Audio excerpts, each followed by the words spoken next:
परिचय दीजिए। जी सर, मेरा नाम दीपिका है। मैं राजगढ़ जिले की पचौर तहसील से संबंध रखती हूँ। मेरी स्कूली शिक्षा मेरे गृह निवास पचौर से पूर्ण हुई है।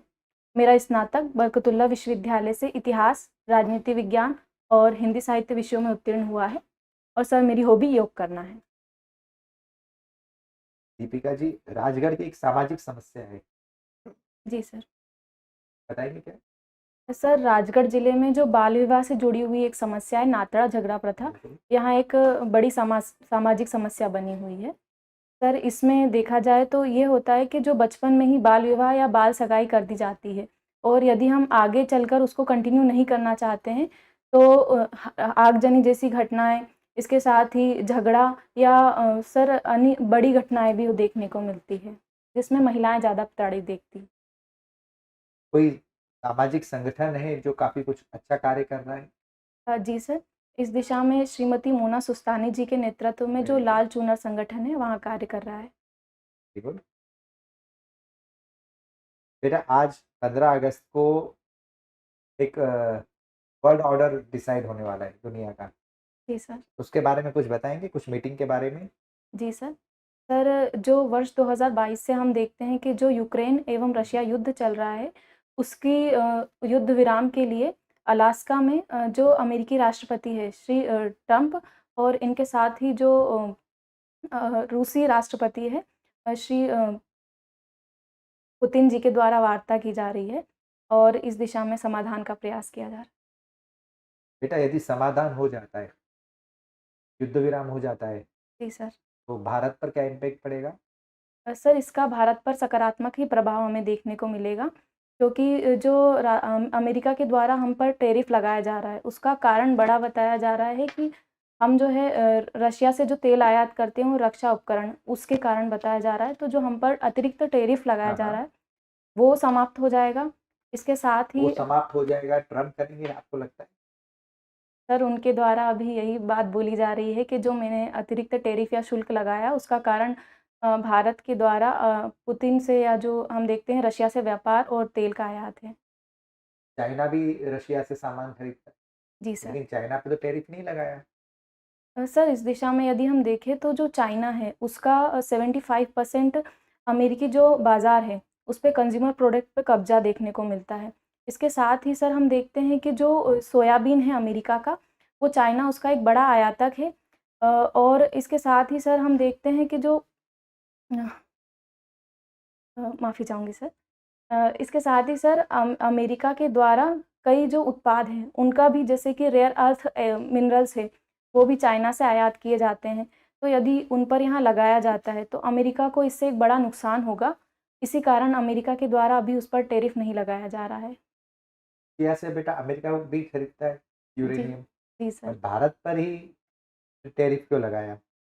सर यहाँ कहीं न कहीं एक अप्रत्यक्ष प्रकार से भारत पर दबाव बनाने का तरीका है, जिसके माध्यम से वहाँ भारत पर दबाव बना रहे हैं कि वहाँ भारत जो है वो रशिया से युद्ध विराम की दिशा में बात करे। सर इसके हम अन्य कारण के रूप में अगर हम देखें तो जो भारत है, उसका अमेरिका के साथ जो ट्रेड व्यापार है वो अधिशेष में देखने को मिलता है। और सर हमारी जो अमेरिका के साथ जो व्यापार वार्ता हो रही है, उसमें भी कहीं न कहीं दबाव बनाने के लिए यहाँ कार्य किया जा रहा है। यदि बेटा युद्ध विराम नहीं हो पाता है, जी पुतिन सर। यदि किसी चीज पर मना कर देते हैं कि मुझे युद्ध विराम नहीं करना, उसका क्या सोल्यूशन हो? भारत पर क्या इम्पैक्ट पड़ेगा? जी सर। सर यदि युद्ध विराम नहीं होता है, तो भारत पर जो 50% टैरिफ है, जैसा कि बोला जा रहा है, वो भी लगेगा। इसके साथ ही सर कई अन्य अर्थों में भी हम देखते हैं क्योंकि जो वैश्विक शांति की दिशा में भी भारत जो है रशिया और यूक्रेन दोनों के साथ रणनीतिक महत्व रखता है, तो उसमें भी कहीं न कहीं जो है वो हमें चुनौतियाँ देखने को मिलेगी। भारत के पास कुछ और विकल्प है अमेरिका के अलावा? सर भारत के द्वारा वर्तमान में कई ऐसे प्रयास किए जा रहे हैं जिससे जो हम हमारा व्यापार है उसे बहुआयामी बनाएं। जैसे कि सर हम अभी जो हमारा व्यापार है इसे अफ्रीकी देश, लैटिन अमेरिकी देश, इसके साथ ही सर हम यूरोप में अन्य क्षेत्रों में व्यापार की बात कर रहे हैं। और यूरोप ने तो सबसे पहले एक वार्निंग दी थी, बाद में अमेरिका ने उसको एक्शन लिया। जी सर। हमारे लिए यूरोप और अमेरिका एक तरीके से मार्केट खत्म हो रहा है। जी सर। क्या हमारे पास कुछ और अपॉर्चुनिटी और कुछ अल्टरनेटिव्स है? सर, मैं माफ़ी चाहूँगी। जो भारत है, उसके द्वारा जो व्यापार है, उसकी दिशा में जैसे कि अफ़्रीकी देश है, लैटिन अमेरिकी देश है, इसके साथ जो ब्रिक्स देश हैं, उनके साथ व्यापार भागीदार को बढ़ावा दिया जा रहा है और हम जैसे हमारे माननीय प्रधानमंत्री जी के द्वारा भी स्वदेशी को बढ़ावा देने की बात की जा रही है, जिसमें हम मेक इन इंडिया और आत्मनिर्भर भारत को बढ़ावा दे रहे हैं। बेटा मुझे ये बताइए इंडिया में सॉफ्टवेयर कंपनीज़ कितनी हैं? जो सर, सॉफ्टवेयर प्रोडक्ट्स बनाती हो, टेली को छोड़कर। मैं माफ़ी चाहूँगी, मुझे इसकी है ना? जानकारी एक नहीं भी है। नहीं है। एंड पूरे जो वर्ल्ड की जितनी सॉफ्टवेयर कंपनीज़ हैं, 80% से ज़्यादा उनके एम्प्लॉइज़ इंडियंस हैं। गूगल में जाएँगे 80% इंडियंस, माइक्रोसॉफ्ट में जाएँगे 80% इंडियंस। जी सर। तो ऐसा क्यों कि हमारे देश में एक भी सॉफ्टवेयर कंपनी नहीं है? जी सर।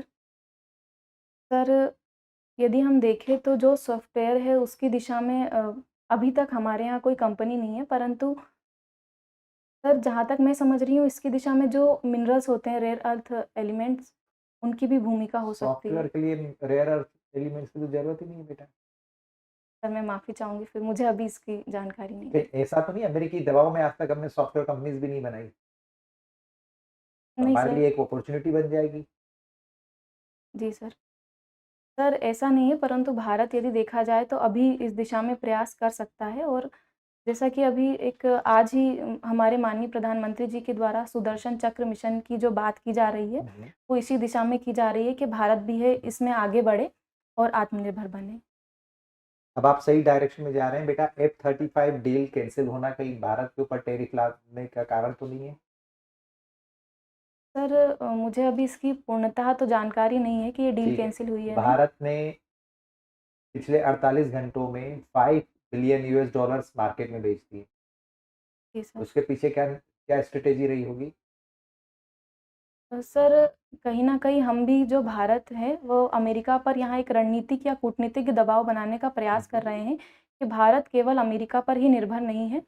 हम हमारे जो आर्थिक निर्णय हैं या जो हमारे हित हैं, उन्हीं के अनुरूप हमारे कार्यों को या निर्णयों को जो हमारे कार्य हैं, उनको करेंगे। तो सर, जो अमेरिका के द्वारा 50% टैरिफ की जो हमको बात की जा रही हुँ, है, हुँ। उसका हम इसे एक प्रतिक्रिया स्वरूप देख सकते हैं। स्विफ्ट कोड का यूज़ क्या है? सर, यहाँ एक अंतर्राष्ट्रीय व्यापार से संबंधित है, जिसमें जो भी विभिन्न देश होते हैं, एक-दूसरे से यदि वहाँ व्यापार करते हैं, तो उसके माध्यम से जो मुद्रा होती है, उसका लेन-देन होता है। पेमेंट गेटवे है जी ना? सर। यूपीआई क्या हम पेमेंट गेटवे की तरह सब्स्टिट्यूट कर सकते हैं स्विफ्ट कोड का? सर, यदि हम देखें तो यूपीआई वर्तमान में भारत के द्वारा, इसके साथ ही भारत के बाहर भी कई देशों में की गई है, परंतु सर मैं इसमें थोड़ा-सा जानकारी प्राप्त करूँगी, अभी मैं समझ नहीं पा रही। कोई बात नहीं बेटा।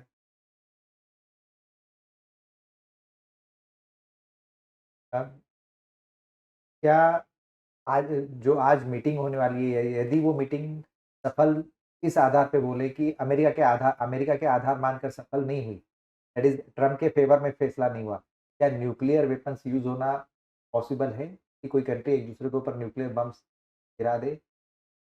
सर, क्या यदि वर्ल्ड वॉर 3 की शुरुआत मान लें उसको? जी सर। सर, यदि हम वर्तमान परिदृश्य में देखें तो वैश्विक यदि हम व्यवस्था को देखते हैं तो यहाँ एक-दूसरे से मतलब प्रतिबद्ध हो चुकी है और एक-दूसरे से जुड़ी हुई है। वर्तमान में प्रत्येक राष्ट्र अपने हितों को बढ़ावा देने के लिए कार्य कर रहे हैं। तो मुझे लगता है कि न्यूक्लियर वेपन जैसी स्थिति उत्पन्न नहीं होगी, क्योंकि सभी को पता है कि यदि जो परमाणु बम है उनका प्रयोग किया जाता है तो उससे उन्हें भी नुकसान होगा। मेरा अंतिम प्रश्न, भारत गुटनिरपेक्ष देश की एक फॉरेन पॉलिसी पे चलता आ रहा है। जी क्या सर। वर्तमान स्थिति को देखते हुए भारत को किसी गुट को जॉइन करना चाहिए? सर, यदि हम देखें तो वर्तमान स्थिति में भी भारत गुटनिरपेक्षता को ही पालन कर रहा है और यह उसकी विदेश नीति का एक मूल आदर्श है। भारत का स्पष्ट यहाँ पे मत रहा है कि हम जो हमारे राष्ट्रीय हित होंगे और जो सही होगा, उसी के अनुरूप निर्णय लेंगे और सर मुझे नहीं लगता कि भारत अभी किसी भी गुट की तरफ जो है सक्रिय रूप से बढ़ रहा है। पढ़ना चाहिए कि नहीं? सर, नहीं बढ़ना चाहिए। यहाँ हमारी विदेश नीति का मूल आदर्श है और यहाँ हमें एक आदर्श रूप में आगे बढ़ने के लिए और सारे विश्व को एक रूप में बाँधने के लिए हमें कार्य करने के लिए प्रेरित करता है। Thank you sir. Deepika ji, अब ये बताइए कि बहुत सारे जब हम ग्रंथ देखते हैं जी सर। तो उनके पीछे भी दीपिका शब्द लिखा हुआ होता है। ऐसा किन ग्रंथों के पीछे लिखा रहता है? जी सर। तो मैं माफ़ी चाहूँगी, मुझे इसकी जानकारी नहीं है। या आपने ऐसे कोई ग्रंथ सुने हैं क्या जिनके पीछे दीपिका शब्द? तो मैंने सुना है, सर जो विभूति जी हैं, उन्हीं का एक ग्रंथ है, उसी में क्या नाम है उसका? भाष्य वाणी दीपिका, सर मैं एग्ज़ैक्ट रिकॉल नहीं कर पा रही हूँ, पर उनके एक ग्रंथ का नाम है, उसमें दीपिका नाम अंत में है। भाष्यकार किसको कहेंगे? आप हिंदी साहित्य से भी संबंधित स्टूडेंट हैं। भाष्यकार होते हैं ना जो टीकाएँ लिखते हैं, जी सर। क्या काम रहता होगा उनका? सर जो ग्रंथ होते हैं, यदि उन ग्रंथ की सर उसी ग्रंथ से संबंधित कुछ जानकारियों के बारे में जब बताया जाता है या वर्णन किया जाता है, तो तो जब उसे ग्रंथ में भाष्य। ऑलरेडी लिखा हुआ है उसकी और जानकारियाँ कौन-सी उनके पास रह गई? जिसने ग्रंथ लिखा उसने सब कुछ लिख ही दिया हो। सर मैं अनुमान लगा के बता सकती हूँ, मुझे स्पष्ट जानकारी नहीं है। बताइए? सर उसी ग्रंथ से संबंधित कुछ अन्य पहलुओं को बताने के लिए या उसका सरलीकरण करने के लिए टीका लिखी जा सकती है। इसीलिए तो उनके पीछे दीपिका लिखा होता है। ठीक है, चलिए ठीक है। Thank you sir. योग और ध्यान में क्या अंतर होता है? जी सर।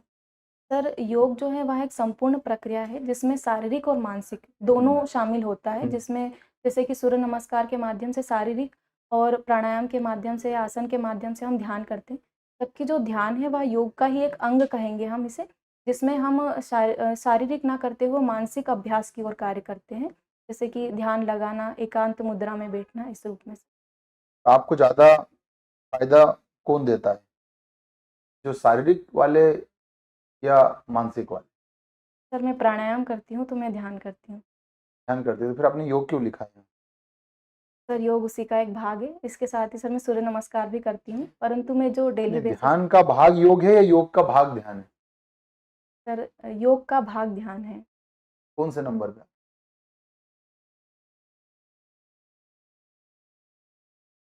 7वें पे आता है। चलिए ठीक है, 7वें कोई बात नंबर पे नहीं। आती अभी शिवाजी के किले बहुत चर्चा में रहे। है। जी सर। क्या कारण है और कौन-कौन से किले वो है? सर जो इतिहास विषय है ना आपका? जी सर। बताइए। सर अभी जो यूनेस्को की विश्व विरासत स्थल की जो सूची है, उसमें जो शिवाजी के किले हैं, उन्हें शामिल किया गया है। यहाँ भारत की 43वीं विश्व विरासत स्थल है। सर इसमें सर 18 किले जो हैं वो शामिल हैं। इसमें राजगढ़ का किला है, जिंजी का किला है, इसके साथ ही सर अन्य किले भी शामिल हैं। उनका कहाँ अभिषेक हुआ था? ऐसा माना जाता है कि शिवाजी का अभिषेक 2 बार हुआ। जी सर। ऐसा क्यों? सर उनका जो अभिषेक हुआ है वो रायगढ़ में हुआ है। उनका जब प्रथम बार अभिषेक हुआ था, उसके कुछ समय पश्चात ही जो उनकी माताजी है उनका निधन हो गया था।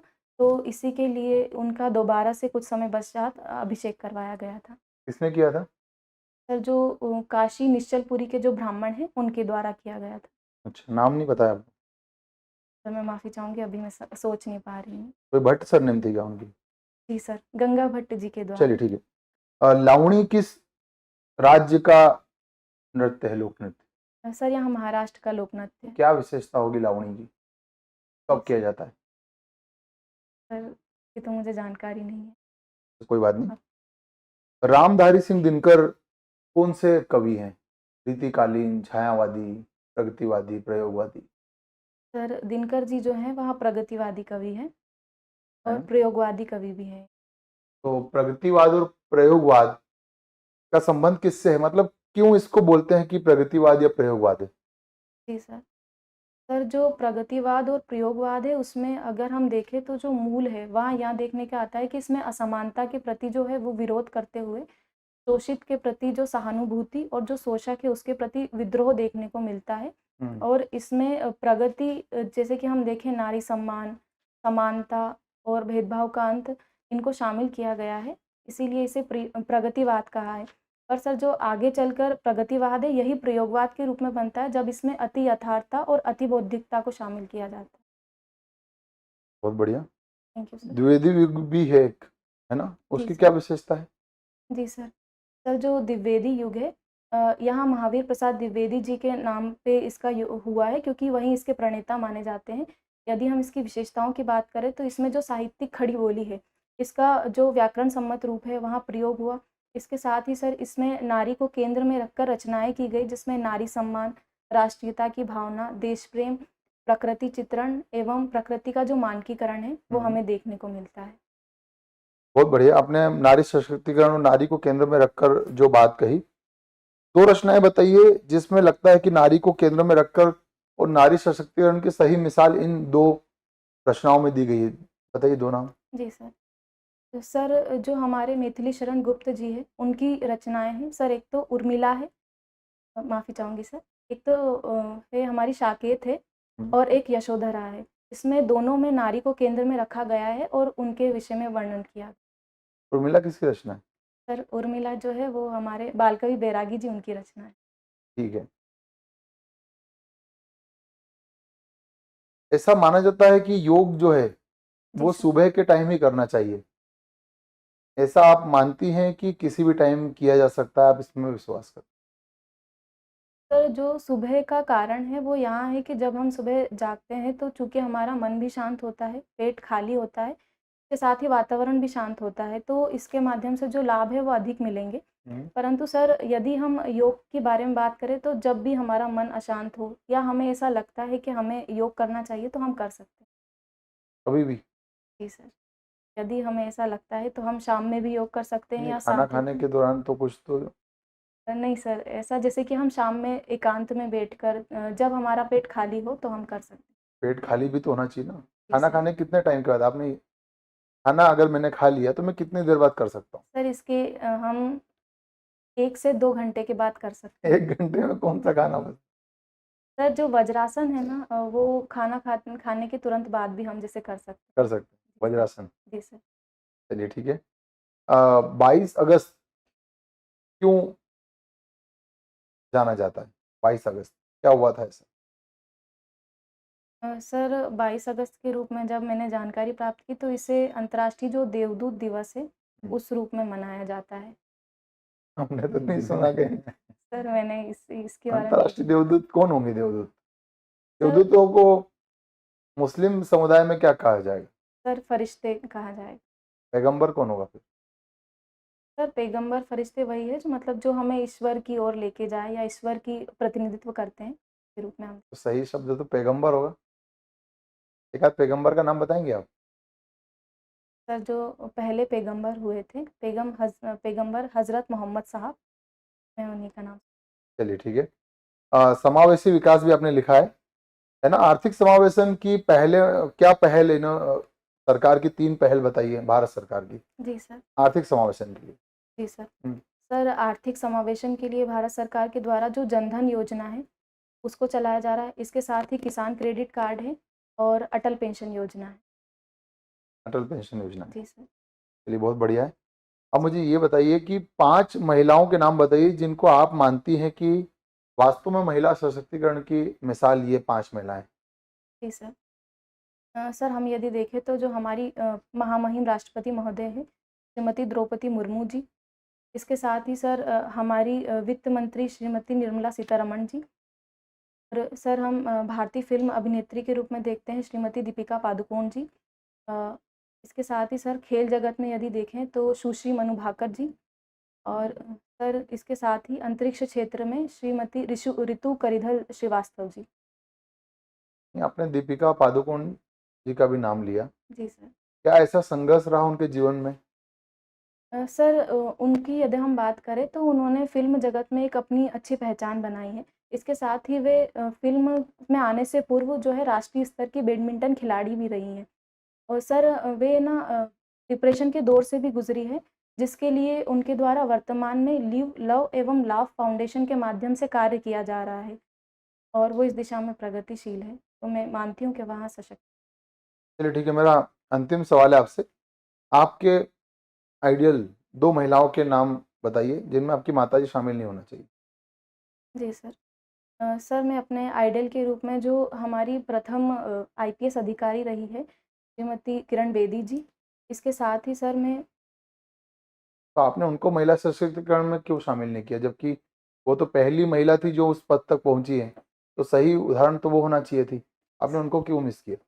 सर निश्चित रूप से वहाँ भी महिला सशक्तिकरण का उदाहरण है। और सर जो मैंने बताए हैं वो भी महिला सशक्तिकरण का उदाहरण ही है। तो यदि हम देखें तो आज भारत की महिलाएँ सशक्त हो रही हैं, तो हम इसमें कई उदाहरण दे सकते हैं। चलिए ठीक है, दूसरा बताइए। जी सर। सर मैं माफ़ी चाहूँगी अभी मैं सोच नहीं पा रही हूँ। अरे आपके आइडियल 2 महिलाओं में आप दूसरा सोचने की क्या ज़रूरत है? जी ये तो सर। पहले ही सोचा होगा कि हाँ, मुझे कौन-सी महिलाएँ पसंद है। सर मुझे अपनी माताजी भी एक प्रेरणा स्रोत के नहीं, रूप मैंने में पहले ही देखती हूँ। आपने सवाल ढंग से नहीं सुना कि माताजी को छोड़कर बताना है आप। जी सर। सर इसके साथ ही जो टीना ढाबी जी हैं, वो मेरी एक आइडियल हैं। हबी की डाबी? डाबी। चलिए ठीक है, कोई बात नहीं। अंतिम सवाल है मेरा, दिल्ली की सीएम कौन है? सर श्रीमती रेखा गुप्ता जी। शिखा जी, आपका जो हॉबी है योग करना और जी इसके अलावा सर। ऊपर आपने लोक नृत्य का भी लिखा हुआ है। जी सर। बुंदेलखंड के लोक नृत्य बता सकते हैं? जी सर। बता दीजिए। सर बुंदेलखंड में राई, इसके साथ ही बधाई, टिमराई, सेरा हुँ, और लोक नृत्य किए जाते हैं। सिमरियाई के बारे में कुछ बता सकते सर डिमराई जो लोक नृत्य है, यहाँ पे इसमें जो इसकी मुख्य विशेषता यहाँ है कि इसमें जैसे कथकली के समान जो होती है, उसमें मुद्रा का परिचालन जो होता है, वैसा इसमें बनाया जाता है। कुछ टाइटल है क्या मध्य प्रदेश का कथक वगैरह कहा जाता है इसको? जी सर। हुँ? आपका सब्जेक्ट रहा है पॉलिटिकल साइंस, जी सर। तो सबसे पहले पॉलिटिकल थिंकर कौन थे विश्व में? सर वैश्विक स्तर पर जो अरस्तू हैं, वे रहे हैं। और मॉडर्न पॉलिटिकल थिंकर? तो मैं माफ़ी चाहूँगी। मैकियावेली का नाम सुना? जी सर। ठीक है। Thank you sir. Separation of power, शक्ति का पृथक्करण सुना है आपने? जी सर। इंडियन कॉन्स्टिट्यूशन में कहीं पे है क्या? जी सर। जो होता हम क्या है ये बता जी शक्ति का पृथक्करण? सर शक्ति का पृथक्करण यहाँ है कि जो हमारे सरकार के 3 अंग हैं, कार्यपालिका, विधायिका एवं न्यायपालिका, इन्हें अपने कार्यों में अपनी की पृथक-पृथक शक्तियाँ प्राप्त हैं और यहाँ एक-दूसरे के कार्यों में हस्तक्षेप ना करते हुए कार्य करें। इसीलिए शक्ति का पृथक्करण जो है सिद्धांत हमारे संविधान में अपनाया गया है। और हम तो देखते हैं कि जुडिशरी जो है वो गवर्नमेंट को ऑर्डर्स भी देती है, गवर्नमेंट के जो लेजिस्लेशन होते हैं उनको भी चैलेंज करती है, उनको भी कई बार तो कैंसल भी कर देती है। जी तो क्या सर। ये सेपरेशन ऑफ पावर का वायलेशन हुआ क्या? सर यदि हम देखें तो जो हमारे भारतीय संविधान है उसमें न्यायपालिका को न्यायिक समीक्षा की शक्तियाँ प्रदान की गई है। उसी के अनुरूप जो हमारे संविधान की जो संरक्षक है और व्याख्या करता है वहाँ भी न्यायपालिका है।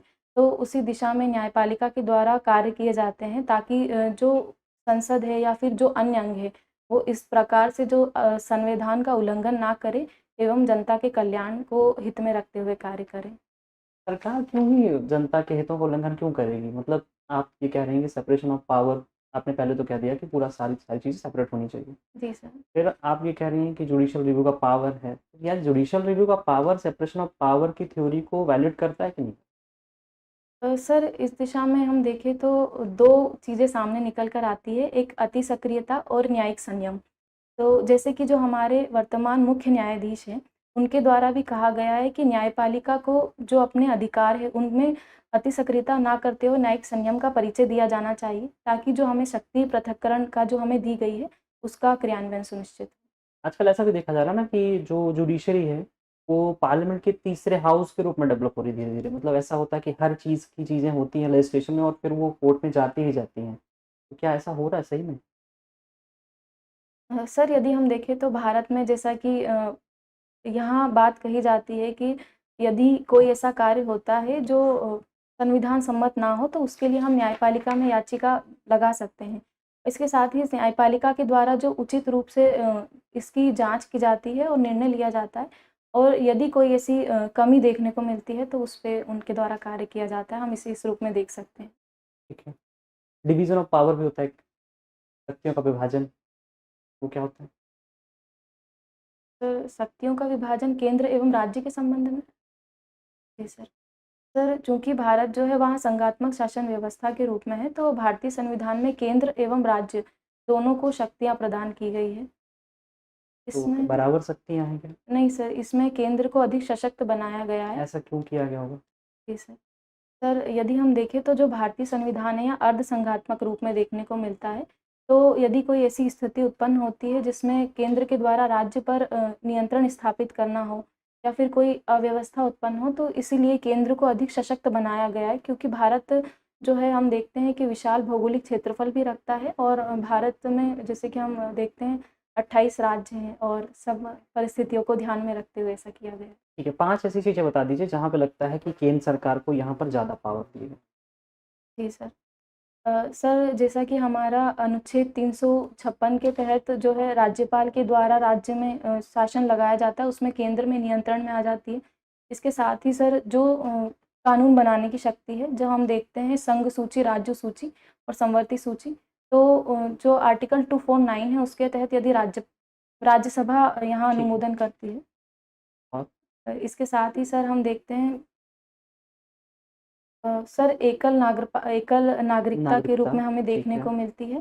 सर हमारा जो न्यायिक व्यवस्था है वहाँ भी हमें एकल इमरजेंसी ही पावर। जी सर। एक और लास्ट सवाल है मेरा, न्याय क्या है?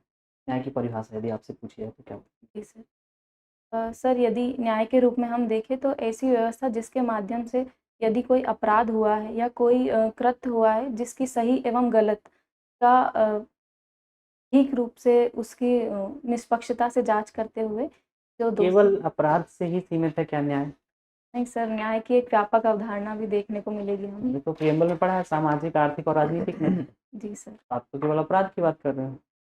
सर माफ़ी चाहूँगी सर मैं। तो न्याय की परिभाषा यदि आप फिर से ट्राई करना चाहें तो बताइए? जी सर। सर यदि हम न्याय को देखें तो इसे व्यापक रूप से सभी लोगों को समान अधिकार प्रदान करने और सभी को समान रूप से एकता या फिर समान अधिकारों के माध्यम से समरूप विकास की दिशा में कार्य करने के रूप में हम ले सकते हैं। ठीक है, इसमें आपने लिखा महिला सशक्तिकरण और शिक्षा। जी सर। एसडीजी में सस्टेनेबल डेवलपमेंट गोल जो हैं, उसमें महिला सशक्तिकरण कौन से नंबर पे? जी सर। सर जो हमारा एसडीजी संख्या एक तो 10 है जिसमें असमानता को दूर करने की बात की महिला गई। सशक्तिकरण। जी सर। सर एसडीजी 6 जो है उसमें बोला गया। पक्का? सर मैं माफ़ी चाहूँगी। शिक्षा बता दीजिए, शिक्षा किस नंबर सर एसडीजी 4 में है। पे? महिला सशक्तिकरण 5 में। Thank you sir.